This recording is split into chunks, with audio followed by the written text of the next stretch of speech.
My father gave my spoiled brother $120,000 for medical school, but refused to help me with my business. I am 21. Unfortunately, my parents divorced when I was in middle school because my father cheated on my mother with his secretary. Of course, I found out about that much later, when I got older, but the problems in their marriage had always existed. Even as a child, I felt the constant tension between them. They were together, but it was clear there was no love. Something was wrong. When I saw other parents with their kids, I understood that that was a happy family. We didn't have that. I have an older brother, and you might think that family difficulties would bring us closer. But the opposite happened. No, unfortunately, my brother always held some kind of grudge against me.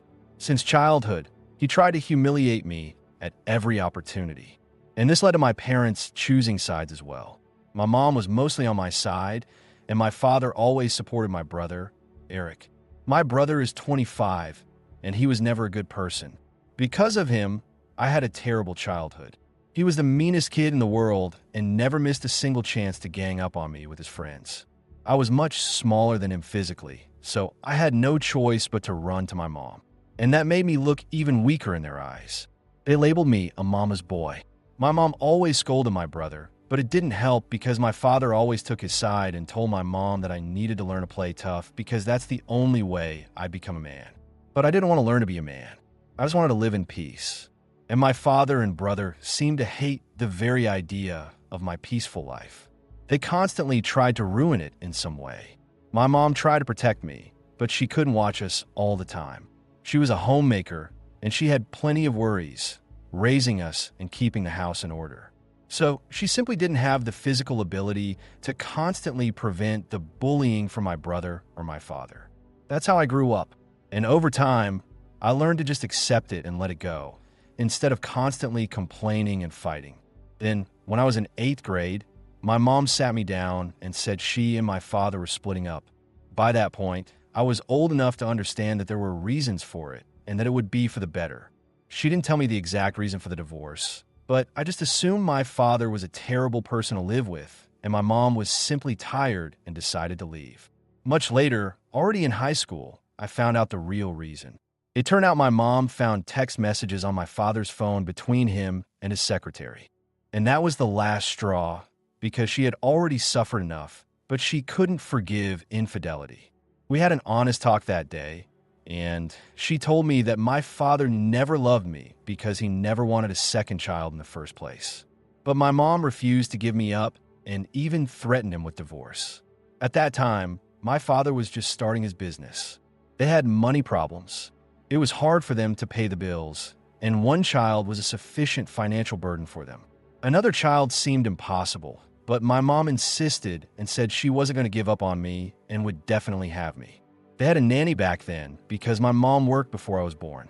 She offered to continue working and just borrow money from her father, my grandfather, until my dad's business got on its feet, and then they'd repay the debt. But my father categorically refused to take money from my grandfather, so he told my mom he would agree to a second child only on the condition that she quit her job and stayed home. He expected my mom to disagree and have an abortion, but she didn't, and from that moment on, their relationship began to fall apart. My mom admitted they both could have handled the situation better, but the way my father started to hate and harm me from the moment I was born made her feel terrible. And that's why she never even tried to reconcile with him. She said she was partly to blame for my awful childhood and apologized for it, because she felt she should have left him earlier but didn't, thinking the divorce would negatively affect me and my brother. Unfortunately, her decision to stay in that marriage only made everything worse. And in the end, she still had to leave, but only after experiencing the worst kind of pain. And a part of her still loves my father. Even after my birth, when he started treating me horribly, she hoped he would change, but he never did. He disappointed her again and again. The distance between them grew, and eventually he cheated on her with his secretary. I love my mom. I truly do, but I think she could have been honest with me much earlier. She told me all of this only in my senior year of high school, even though they divorced when I was in middle school. And unfortunately, I had to spend every weekend with my father. The parents agreed on such a custody arrangement. I spent weekends with my father and my brother with my mom. It was easier that way because I hated spending time with my father and I hated my brother even more. I clearly stated during the divorce that I didn't want to spend time with my father at the same time as my brother because that would be a complete nightmare. My mom agreed, and her lawyer wrote the conditions so that I had to spend the minimum possible time with my father, my brother, and I mostly grew up with her. But despite all that, we still spent holidays together. And it was always awful because after the divorce, my father started dating his secretary, and my mom couldn't stand it. He had the decency not to bring her to our family holidays, but my mom knew the truth, so the atmosphere was always tense. But we had to put up with it somehow because my father wanted it, and my mom was forced to agree as she had already created enough distance between herself, my father, my brother, and me. We tried to pretend we were a family and had kinship ties, so we tried to get along, but only on the surface. Deep down, none of us loved each other. Both my brother and I chose one of the parents. And the parents did the same thing, which of course is wrong. So, it's safe to say my family was completely dysfunctional, and my childhood was very strange. Nevertheless, I continued to stay in touch with my father even after I learned the whole truth in my senior year. Because my mom told me that he should pay for my college education, which meant I needed to maintain a good relationship with him. That was the reason she hadn't told me these things earlier. She was afraid I would fight with him and be left without money for school. My mom started working only after the divorce, so she didn't have enough savings to pay for the college I dreamed of. My father was my only option. It was very difficult, but I tried to stay even with him. It all turned out to be absolutely pointless because, as it turned out, I had no college fund, and my father continued to treat me poorly and humiliate me. But a couple of months before graduation, a few friends and I decided to start our own business instead of going to college. It was a huge risk. We were all 18. We had almost no experience, but we were very passionate about what we wanted to create, and we didn't think college would speed up our path to success. It was just a leap of faith we decided to take. The idea to start a business was mine. And although we were just joking about it first, we soon realized we really wanted to do it. We decided to start a clothing and accessories business because we wanted to change the market a little. Most stores in our area either sold mass-produced goods from big corporations or were small shops that didn't understand at all how teenagers wanted to look and dress. My friends and I constantly faced the fact that we had nothing to wear to look the way we really wanted. In the end, we either had to buy old stuff from thrift stores or ended up looking like our fathers. At first, we just laughed about it, but then we realized many of our peers felt the same way. That's how our brand was born, and I'm proud of how much we've grown since then. I'm glad I took the risk and didn't go to college, because I think we've done pretty well. The three of us, my friends and I, spent months planning everything and making a business plan. We decided that two of us would focus on clothing design. That wasn't hard because most of us could draw well and were interested in fashion, and the other two would focus on the business side. I was supposed to look for investors, and that was difficult because we were just a group of 18-year-olds with almost no experience and no education. We didn't study fashion design. We had no business education either. All we had was enthusiasm. It sounds silly, but we were stubborn and had already made our decision. For a few weeks, I didn't tell anyone, but I couldn't hide it from my mom any longer and told her everything. At first, she was worried and insisted that I at least get an education first, but I said I was confident in my choice and just wanted her support. She came to terms with it, but warned me that convincing my father to help would be almost impossible. He didn't like guys being interested in women's things, and if he found out I was getting into the fashion industry, he'd probably stop talking to me altogether. But I needed money, and my friends and I were being turned down by every investor. Most wouldn't even agree to a meeting. They'd just say, no, because no one wanted to bet on us, and that's understandable. The only people who could at least consider investing were friends and family. And I quickly realized that because about 2 months before graduation, I decided to talk to my father about money for the business. My friends had already talked to their parents, and everyone, albeit after much persuasion, agreed to chip in and help. But my father was the hardest case, and I knew it. First, I had to tell him that I hadn't applied to college at all because my friends and I had started working on our own brand. And that's what we wanted to do. And that's what I needed the money from my college fund for. When I told him I wasn't going to college, he didn't care. He said he didn't care what I did. But when I said I wanted to use the money from the fund, he declared that he hadn't set aside any money for my education because he really didn't care what I did. That was the moment I found out that no fund for me ever existed because everything he had already spent on my brother, who went to medical school.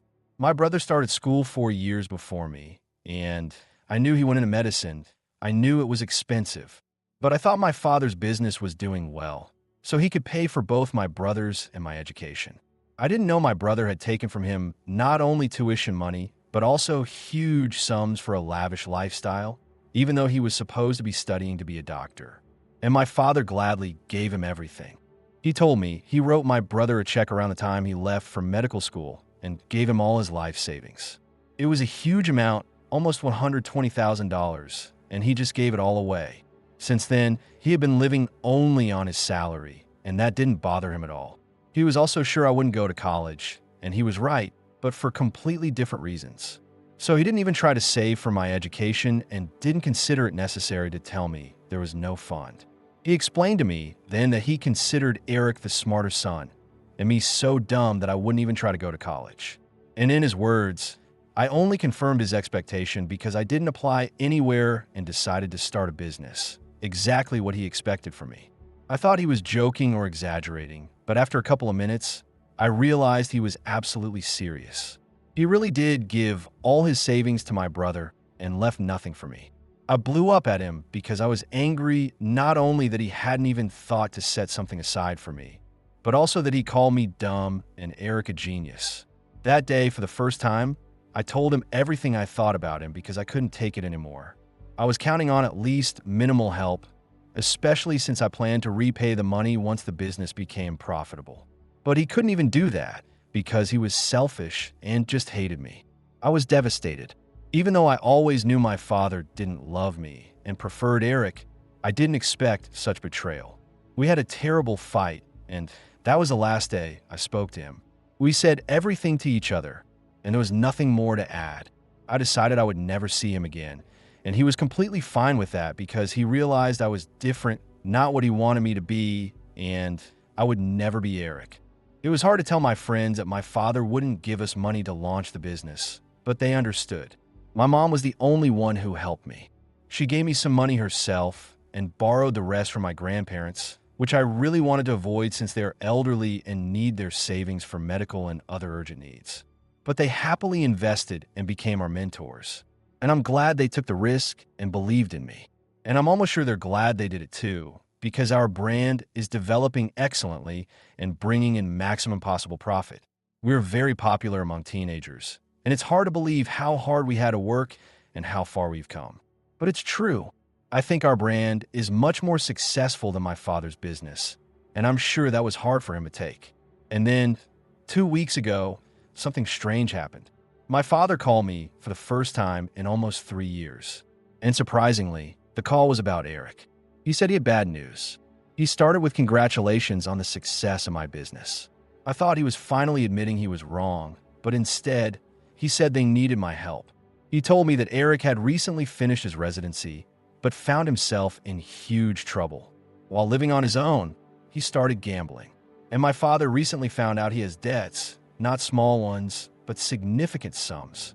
The people he owes are already after him.